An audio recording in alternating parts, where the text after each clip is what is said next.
Hi, I'm Tiffany Oshinsky, and this is Serving Pancakes with League One Volleyball. With the inaugural Love season just around the corner, over the next few weeks, we'll be following some of the biggest women's college volleyball games featuring schools that our players attended. In today's episode, we have a duo from LOVB Salt Lake, head coach Tama Miyashiro and middle blocker Serena Gray. Now, Coach Tama is a world-class player and championship-winning coach, having been on the staff of Allianz Stuttgart in Germany when they won their first ever Bundesliga title, as well as the U.S. women's national team staff when they won 3 FIVB VNL titles, gold at the 2020 Olympics, and silver at the 2024 Paris Olympics. Coach Tama also won silver as a player at the 2012 Olympics in London, and was a 2-time National Defensive Player of the Year at the University of Washington. And Serena has been a member of the U.S. national team, making her debut at the 2023 Pan American Cup, winning bronze. And Serena spent 3 years at Penn State before transferring to Pitt, where she received All-American honors. And as I said earlier, both of these women will be bringing their talents to Utah as coach and player of LOVB Salt Lake. Coach Tama, Serena, welcome to Serving Pancakes. Thank you so much for being here. Thank you for having us, Tiffany. Yeah, thanks for having us. Very excited to have you. Now, before we start, I'm curious, where are each of you calling from? I'm already in Salt Lake, so I'm pretty close to our training facility already, so I'm gearing up to go. Love it. What about you, Serena? I'm in California right now, staying with my family and just enjoying some free rent while I can for the last time in my adult life. All right. Well, Serena, I have to start with this very important question because I saw that you take care of stray cats. And since you're in California, where the stray cats are, and you're going to be going to Salt Lake soon, I have to know, because I am a crazy cat lady, who is going to be taking care of the cats? Well, right now, I know in France, the Bézier cats are still, they kind of like live in the apartment complex that the girls live in. And so hopefully they remember some of the girls from last year, so they're being fed by them. But in the meantime, unfortunately, I don't think I'll be able to take care of stray cats in Utah. I mean, Claire's going to be my roommate, and I love her, and I wouldn't want to be roommates with anyone else, but she's allergic to cats. And yeah. How did you choose that roommate? No, I'm just kidding. I didn't choose her. We love you, but Claire. Honestly, she's my best friend. So, oh, that's sweet. Yeah. Well, we can maybe find a shelter in Salt Lake that we can just give the love to the cats and help find homes. Or maybe. I'll find a cat cafe where I just work for free. Yes, I love it. Now, Coach, you are in Salt Lake already. Serena, you'll be going there soon because the start of preseason is right around the corner. Yeah. LOVB Salt Lake and the rest of the league are about to get together for the first time. So starting with you, Coach, what have you been doing to prepare for the season? Ooh, that's a great question. I think first things first is just getting like the space ready for us to train at a high level, to connect with the club that we're training out of, and just to get there in person and meet everyone that's really going to help us succeed in this first year. So those are kind of the big picture things that I'm doing. And then, of course, getting ready for the volleyball and getting ready to receive all the athletes and welcome them. And things are coming along. So it's been a kind of a busy couple weeks, but really exciting. And we're just super excited to get the girls here soon. So I saw on another podcast that you considered yourself antisocial. So how are you feeling being like the face of a team in a brand new league? Yeah. Wow. I need to really watch what I say. No, it's been fun. I think even though I do sometimes consider myself antisocial, volleyball has just brought all these great people closer to me. And especially with LOVB, like, the people that are involved in this organization, there's so much connection there. And I think we're all here for the right reasons. And so in that way, I think the support that I'm getting is just really helping me kind of play to my strengths. And then the things that I, maybe not necessarily like that much or with that much attention, I'm able to kind of like, okay, we have other people here too that can kind of do the same things. And so a little bit of delegating, I would say, but definitely trying to get used to, you got to make some pretty big decisions, and I need to rely on the people around me, and love has pretty much set me up for success in that way. There is love from love to help you out any step of the way. Yes. Serena, what about you? What are you doing to prepare? I've just been spending a lot of time in the gym. I feel like because I'm not being rushed before practice to finish out an hour lift in 30 minutes, I've had the opportunity to really go heavy. And for the first time, like I actually have a gym membership. So I have like access to like a squat rack and everything, some plyometric training. And then also out of season, I'm not really a big fan of playing indoors because I don't trust people to stay on their side of the net. So I've been doing a little bit of grass. I've just been working on my all-around game, making sure I'm getting in some back row defensive repetitions, some setting. And then also just because this is going to be a lot of change coming up in this first season and no one's been here before, I've just been getting my mind right, making sure my body's in a good spot, my medications are where they need to be, taking my collagen, taking my supplement, just doing everything to give my body and my mind the relief that I will need and like the comfort in like knowing I prepared. Because I feel like you can prepare so much physically, but I feel like at the same time, if you don't do what gives you the peace of mind to let you know you're okay, all of those kind of like all of that physical preparation can go to waste. So this idea of playing on grass instead of indoor, is this something that's just been a superstition in your life this whole time? Like your whole volleyball career? No. When I first got here after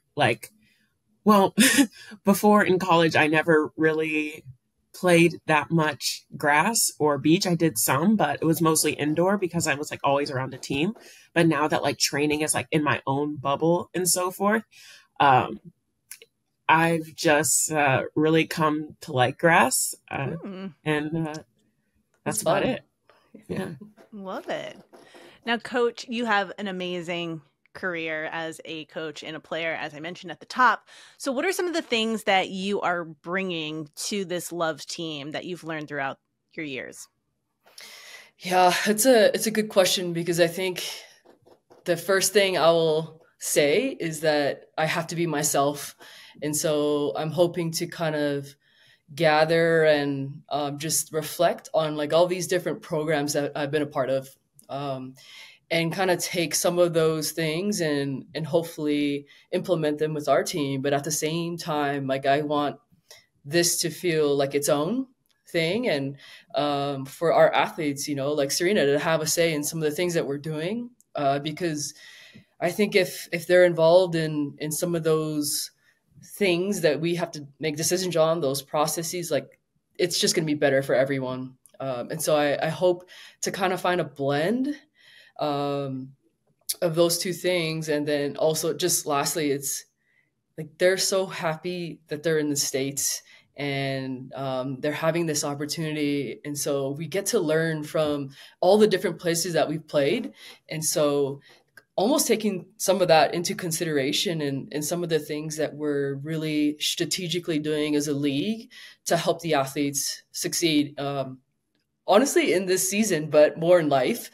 And so I think that's always going to be part of the decisions too. And hopefully we can find some really good balance, and just knowing how excited people are right now, it helps a ton. And it's kind of given us that push to start off strong, and it'll give us a push in the middle of the season too, when we're traveling a ton and we're playing, every so often. So those are probably the first couple things that I look to implement. Now, Serena, I saw you nodding when Tama said playing in the States. How excited are you to be playing here in the States in front of your family, friends, everybody? There is absolutely nowhere I'd rather play. This past year overseas, I just missed my Pitt teammates so much, and I missed some of my Penn State teammates, and I missed, for the first time in like 6 years, my club teammates, who I had, some of them I hadn't thought about in a long time. And I just realized there's a really big difference between the American culture surrounding volleyball and overseas, and like the style of play, like coverage, cheering on your teammates on the bench. And there were just like so many of those like little nuances that just have me absolutely like yearning to play on American soil again. What is the difference in the culture? I mean, both of you have been overseas and seen it. So what is it like? I would say one thing that's kind of surprised me was even though you're playing at a professional level, and everyone's like a professional, you expect everyone to kind of like coach each other. But I very quickly realized that that is not the normal. The coach does the coaching, and it can be kind of like condescending or disrespectful just to tell someone like what you see, like on the court. And I know in the USA gym, it's like completely different, like timeouts. Everyone's talking to everyone. Everyone's in their position group. But that was definitely something like I had to take a step back from and just allow the professionals to figure things out on their own and kind of really solicit feedback from the girls that were comfortable giving it. So that was a big thing, to be constantly like asking for information instead of somebody just being like, hey, like your left hand is like open, like you're totally giving away the cross court when you're blocking. So just stuff like that. This is where the collaborative effort comes in, right, Coach? Mm-hmm. Yeah, exactly. Yeah, I think just to, I don't know, piggyback what Serena said, there's a collaboration factor. I think that no matter how, or actually where you are in the world, I think today's athlete is hungry to be a part of the process. Mm-hmm. And so just how society is and all the things that we're kind of into these days, it's to me, it's a little bit of a natural step in like, okay, they're the ones that are on the court when it's time to make some big decisions, you know? And so why not connect that a little bit closer and quicker to how we train and some of the decisions that they, you know, that they're educated to help us with. So I think that part is huge. And, you know, I will say like overseas, there's a good system there because it's obvious there are some really good leagues. And so I think they've kind of set some foundations for us and maybe the standard. And then my hope is that we can continue to grow as coaches and athletes in a league together where it's like, okay, I think we can include the players in some of it and listen to them and really almost shape this league and hopefully the culture on each team so that we can really rely on all this expertise, because I think it'd be a shame for me to not talk to Serena about what it feels like to be a middle blocker. That would be a shame to just tell her what to do all the time. So that's a big thing, not necessarily good or bad, but I think there's a little bit of a difference, and I'm hoping we can continue kind of moving in that direction. For sure. Now you guys obviously know each other because you're both part of the U.S. women's national team. Also on Team Salt Lake, you got Jordan Poulter and Haley Washington, who were in the Olympics with you, Tama, when you guys won silver this year, and actually in gold previously. But do you consider this an advantage because you have been coaching a lot of these women already? You know, it's pretty cool. Like I know a bunch of our girls and I'm just genuinely excited. I think, you know, this will probably sound cliche, but I'm just genuinely excited because all these girls are great people and they're just the things that they stand for and that they fight for is really exciting just to have like on a team, let alone like with League One. And so I kind of find myself feeling just really grateful to have worked with such a good percentage of the team beforehand. And then that kind of introduction, we're a little past that and then we can kind of dive in and of course we do need some new kids. Like we want that. We want a new face or new faces on the team. And so, yeah, I would say maybe a little bit of an advantage, but at the same time, like these girls are used to jumping on a team and playing for a different coach and then just dialing it in pretty quickly. So hopefully it's an advantage for us.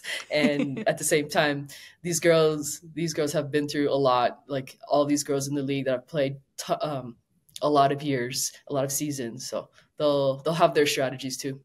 Serena, what went through your mind when you heard that Coach Tama was going to be your head coach in Salt Lake? Oh, I thought it was a perfect fit.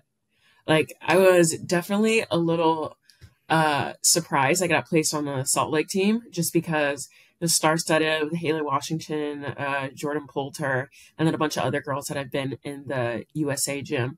But I think definitely going from a really intense like coach overseas and going to Tama, where like, hey, when she like gives me feedback, I can actually like understand what she's saying because she's not at like 200 decibels.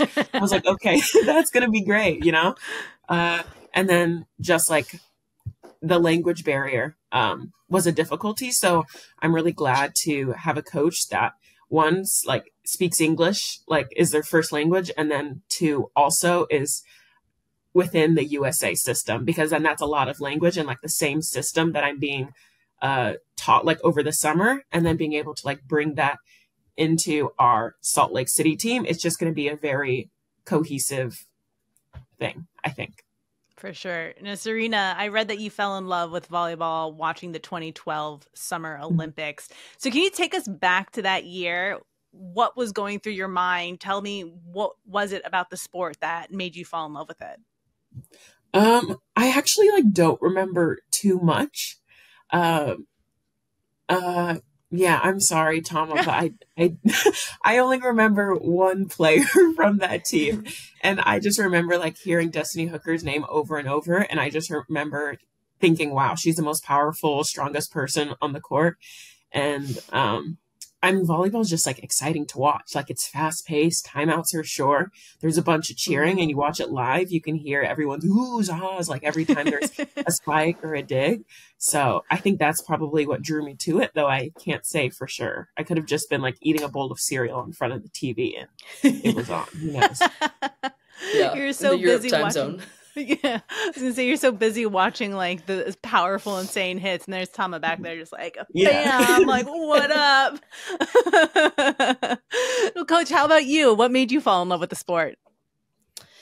Well, first I was introduced to volleyball just from my family. My mom and sister and cousins played, and it was just always around. But I think the honest answer is I actually played a ton of sports growing up. But then at some point it became time where I didn't like to run that much. So I chose volleyball.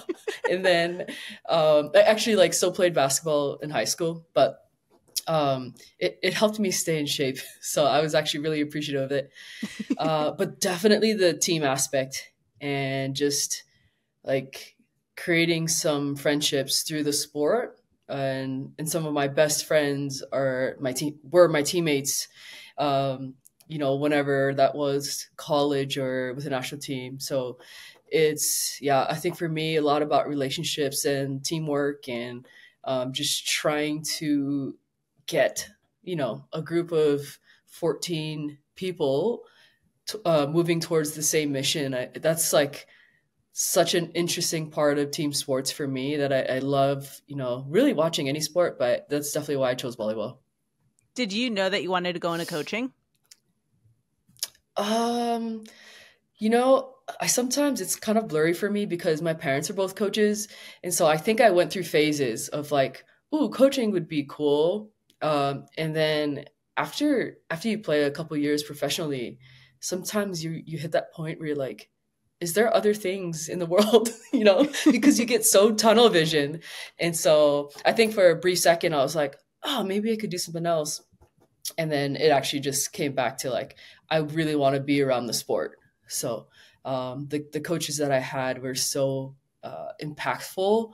And that's probably the number one reason why I even dabbled into coaching to begin with.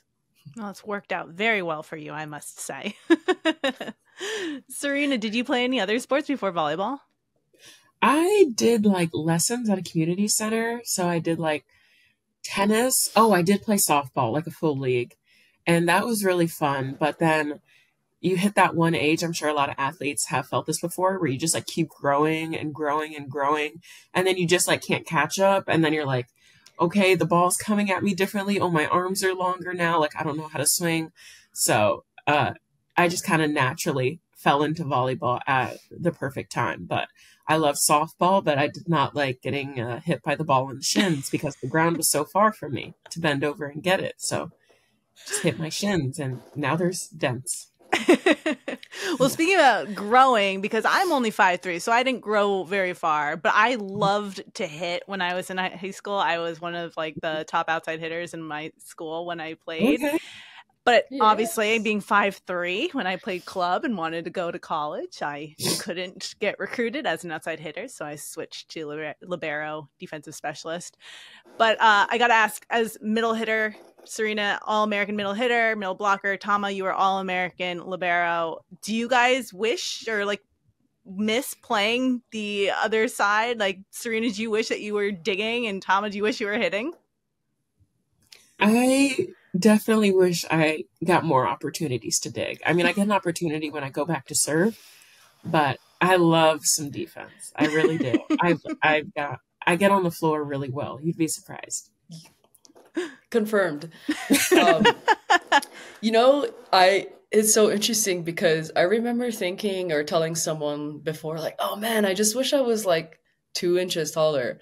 And then the person was like, you should be happy with what you have or something like that. And I was like, oh, okay. Well, I just like, I wouldn't mind a couple more inches. Right. But I actually was an outside hitter in high school because the high school I went to I was like the second tallest at 5'4".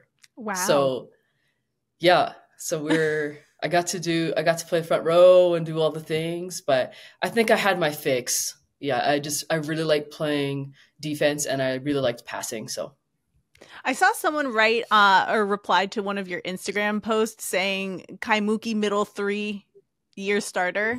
Did you play middle too? No, that's the name of the school is Kaimuki Middle. Oh, but okay. I was like, middle 3-year starter? Let's go, girl. Yeah. No, there's the only time I played middle, guys, is like in high school. I don't know how I ended up in the middle in one match. And that was back in the day, Serena. So, we were setting some 2 balls. And so I had pretty good control, so I could hit a bunch of different shots. But yeah, no, that was my middle school teacher, and he was our coach. Aww. And it was like a school team. And yeah, I think we even played like everyone rotated and everyone set for the middle or something. So. Oh, I remember those days. Yeah. When I was in 5th and 6th grade, we used to play volleyball in the gym during winter when it was, freezing. We couldn't go outside for recess because I grew up in Pennsylvania. And we used to play 9 on the court, and you would rotate as a snake. Did you guys ever have to do that? No, but I want to do that. I've seen videos of 9-person volleyball with 4 blockers. It was just on my Explore page yesterday. So I want to give it a try after my volleyball career, because that's too many things. There are a lot of amazing programs out there, lots of different coaching philosophies, lots of different atmospheres for college students to go to when it comes to deciding where to go to school. Obviously, Tama, you went to Washington. Serena, you started at Penn State, went to Pitt. Mm-hmm. So for the girls out there who are looking to make this next step to the college level, what advice do you have for when it comes to choosing which program to go to and which school to go to?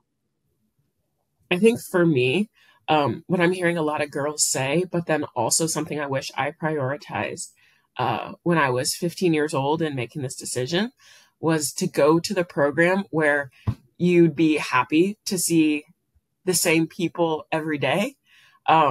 Because I think people think like volleyball, and then I'm going to have my school and my social life. But like volleyball is like 70% of your life. Like you're practically living with these people. Like you see these people more than your roommates. Like if your roommates are non-sports people. So, yeah, I think that's one. Like obviously there's like the academic stuff, what's the coaching staff's like record? Like what do the players say about them? But I think that's something that should definitely be taken seriously. Yeah, I think that's such a good one because, I don't know, I think that fit, at least going into school, just kind of prioritizing, like, what do you want this experience to be about? If it were a perfect world. Now, it's not a perfect world, so you could get to the school and things change a little bit, but at least starting off doing your homework. But like Serena's talking about, just the fit of the program and the people there.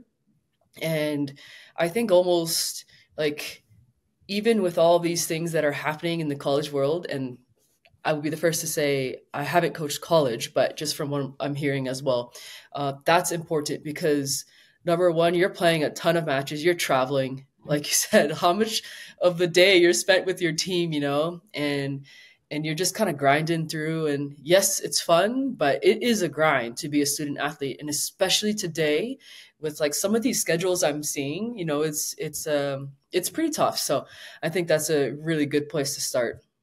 And you also have to start marketing yourself, which is a whole other world with the NIL. Yes. Yeah. Do you wish that you lived in that world, Serena? I did a little bit. I had like 2 years where I could have had opportunities to do NIL stuff, and I wish I had taken advantage of it. I didn't, but I'm educating myself on it now and kind of learning about different ways to connect with brands that like align with my values. Yeah, but I'm curious to know what direction Tama would have gone if she was looking for some NIL deals. Ooh, yeah. What do you say? Probably like food. Love it. Yeah. I see some of the things and I'm like, man, I couldn't even if I was wanted to do a commercial, like that would not be my thing. But yeah, probably food. I wouldn't even say like apparel because sometimes you get linked up with that and you can't even wear it. And so, yeah. Yeah, because when you travel, you have to be in team stuff. And yeah. Right. That's very true. Now, Serena, when you were in college, I read also that you kind of lost your love of the game. So talk about that time period and what brought you back. Yeah. Well, it was very, very tough. At one point, I was meeting like once a week with my academic advisor and telling her to swear to secrecy, not to tell anyone that I was thinking about just becoming a regular student. And we started looking for different scholarships and financial routes just because I was an out-of-state student and I couldn't, and my family could not afford a Penn State tuition. So there were a couple of times where, so I was cool with like all the managers at Penn State. Like we hung out outside of volleyball. And I really am so appreciative of them. But like, I would just like walk. There's this like 4-minute walk from the locker room to the gym. And I would just like have my entire day on my face, like all my stress about like not performing well in volleyball. Like my body's doing this and I'm not how I used to be. And there was just like a bunch of negative energy surrounding volleyball. And a couple of the managers like took me outside and were just like, hey, like you just seem like really down, like what's going on? And I would just like break down in front of them. And I'm really appreciative that they were able to see that something wasn't right, because I feel like that's when I really took a second to like reanalyze and like started talking to my my academic advisor, and started thinking about options. And ultimately, it was just like a realization, like, oh my gosh, like I'm an adult, like I'm 20 years old. I have free will. Like if I don't like something, like why am I going to keep doing it? And I thought, hey, like I'll give it one more shot. So I decided to enter the transfer portal, and I ended up meeting so many great players, coaching staffs. There were so many schools that like I wish I could go to. But ultimately it just kind of like reinvigorated my excitement for volleyball, like seeing these other girls like in their summer practices and like meeting with the other coaches and hearing about their systems. It just like kind of, there was this new curiosity and this new outlook on the game, which like I hadn't felt in a long time. And then I ended up going to Pitt, and then I just fell in love with it more and more. Yeah, that was about it. And when you were in Pitt, I mean, you guys were really good, but now you get to see them and they're number one in the country, first time ever in school history. Yeah. What's going through your mind when you get to see that? Oh my gosh, I am just so freaking proud of them. Like I have to keep myself calm about texting them, because after I probably send Rachel Fairbanks like 2 or 3 texts, or I'll type them out and then delete them. I'm like, Serena, she needs to focus on season. I'm like, oh, I love the way you led Bree. You were like at 16 feet. Oh my gosh, your location was so good. And I'm like Serena. Or I'll be like, Chia, did you see the connection between Rachel and Tori? Like that tempo is blah blah blah. I'm like, calm down. I'm like, Serena, not everyone's a volleyball nerd. Some people just relax. But I'm actually gonna go see them. I fly out in about 3 days.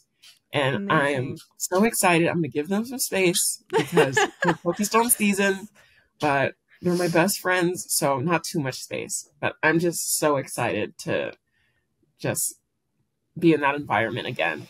Now, over the years, and something that you could really see a lot in the Olympics this summer is that the diversity of volleyball, the diversity in volleyball has grown immensely. So for both of you, how important is this representation? Yeah, I think representation is such a impactful and really big thing for just our society and for sure like young girls, young athletes, actually in general. I think what it's doing is it's providing some pathway, you know, somewhere in some way to just dream about what's possible. And I think there's so many ways to look at it, which is, to me, that's like one of the really cool things is just how all these different teams are made up. Not even only the U.S. team, you know, and then you talk about, you know, I'm a little biased, but like our staff, there's so many women on our staff for the Paris Games, and you know, there's not so many. I think maybe one other country with another female on the bench in the entire games. Wow. That's not a trainer, like an actual coach. And so I think there's just a lot to be said for being able to really just turn on the TV and see some different people, different races, different cultures, different way to coach, different way to like celebrate. There's so many good things about the representation that I think is really healthy for the sport. And then it just comes along with like what all these athletes are about. And, you know, there's all these tools in place for them to express that. So I think that's a really big thing. And, you know, I think it's just going to keep growing, which I'm pretty excited about, and to see how that evolves. So what a exciting time. And yeah, it's a big deal for a lot of these kids that are playing the sport and just watching. Yeah, I would just say I completely agree. And like, other than just someone seeing on TV, like someone who looks like them and thinking, oh my gosh, I can do this too, and that there is room for me. I think it's also like about providing your athletes with like an enriching, like thought-provoking experience. Being on a team with girls that come from like Hawaiian, Nigerian, and a bunch of other cultures we have on the team, I would say just like brings everyone closer together because you're learning something new about someone else, but then you're also like expanding your worldview and learning to see things from like their perspective.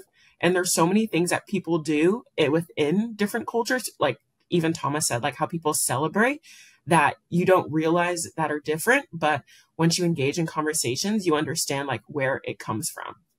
So yeah, and I think that's just really cool.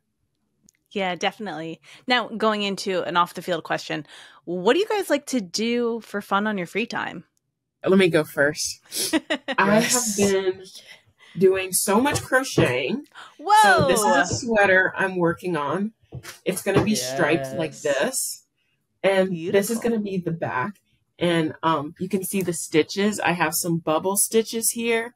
We have some stars. Ooh. And that's a lot of what I've been doing because I'm just a grandma. So when I'm not playing volleyball, when I'm not on FaceTime, when I'm not watching my shows, I'm crocheting. I love that. Yeah. So artsy. That looks like a really Utah-esque pattern. Absolutely. It's going to take months to finish, so that's what I'm starting now. I can't wait for you to wear that. 85 degrees now. I'm not going to wear it right now. What about you, Tama? What do you do in your free time? Free time. I like to Actually, that's a really good question. It varies a lot because it could be anything from like something artsy. I was an art major. So more like crafts now, I would say. I'm into the whole plants thing and gardening, like making your own gardens and stuff like that. What do you grow? More like just trying to keep plants alive indoors and outdoors. I get a kick out of growing food for sure. Like this past summer, started some tomato plants from seed or before the summer. But, I missed a few weeks, so my family had to help keep them alive. But I got some tomatoes, so amazing.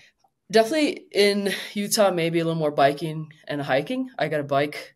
More active things. I think as a coach and all my coaches that are watching, sometimes we lose track of the exercise. So I think I try to lean a little more towards the outdoors, exercising things to do here in Utah. So, and I like cooking, mostly Asian food, I would say. Nice. Now, at the beginning, I asked Serena about the cats, but Tama, do you have any pets or love for animals? I like dogs. I didn't grow up with dogs, but in my older years, I've just met a lot of really great dogs, and so maybe one day. But it's really hard to like get a dog when you travel to BNL, and someone has to watch your dog for like 6 weeks. Like that's not super fun for the dog. So, but also there are girls in the team, Serena, that like cats. So maybe they'll bring their cats. But yes, I'm hoping someone has a cat. I feel I'm getting cat vibes from like a couple of the girls. So, yes. Please, when the team gets together, find out who the crazy cat ladies are, and please tell us, because I'm going to like every single photo that they post with their cats. All right, well, last question. This is the first season of Love. It's about to commence.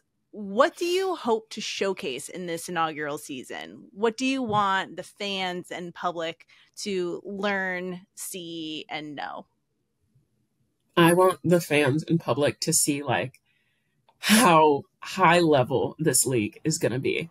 And I feel like we've had many girls on the national team and like Olympic gold medalists go overseas. And while there's been domestic leagues in the United States, we haven't necessarily showcased some of the big stars on our national team on soil.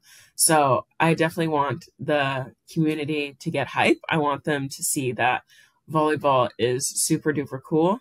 And I want the kids to kind of find an interest in volleyball the same way that I did and give it a try. Love it. What about you, Tama? I'm kind of the similar, just showcasing the talent, not only that we have, but that we were able to attract to the league. So to me, that's really exciting. We do have a good amount of foreigners. And so bringing that all together, bringing all of our experiences and expertise together, I'm really looking forward to the level of play. And I hope also that people watching and following the sport can learn more about these ladies, this league. I think maybe some younger athletes getting to just have more role models of like people in their city or in other cities that they want to look up to and try to be someday. So I'm really excited for that. And I think we can do it too. So we'll see how it all works out, but a lot to look forward to for sure. Love that. Well, Coach Tama, Serena, thank you so much for joining me on Serving Pancakes. It was a pleasure chatting with you two. Likewise. Thank you. Thanks for watching Serving Pancakes. Don't forget to subscribe and hit the like button. You can also listen to the podcast version on the iHeartRadio app or wherever you get your podcasts.